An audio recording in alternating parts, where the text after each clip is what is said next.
đi qua là thị trấn Phú Lộc, huyện Thành Trị, tỉnh Sóc Trăng. Đây có anh chủ quán tạp hóa Gia Long là tặng vừa sửa xe và vừa làm tạp hóa, tặng cho chai nước suối. Rất cảm ơn anh nha, chúc anh và gia đình là bàn tự giữ ý bình an, mạnh khỏe, hạnh phúc và thành đạt ha. Tôi tên là Tống Quốc Tần, nhà ở Bình Phước. Đi bộ từ Bình Phước về tới Cà Mau, tính về tới Cột Cờ, nhưng mà nghe từ thành phố Cà Mau về Cột Cờ thì nó hoang vắng quá cho nên không dám đi. Giờ đi về lại Bình Phước.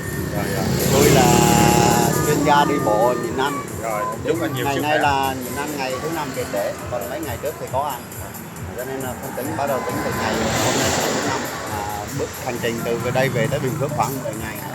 Thì như vậy dừng ăn khoảng 15 ngày rồi. Chúc anh nhiều sức khỏe để lên đường. Rồi, cảm ơn anh nha, chúc đại gia đình chúng ta bình an, mạnh khỏe, hạnh phúc và thành đạt. Xin cảm ơn nha. Chào.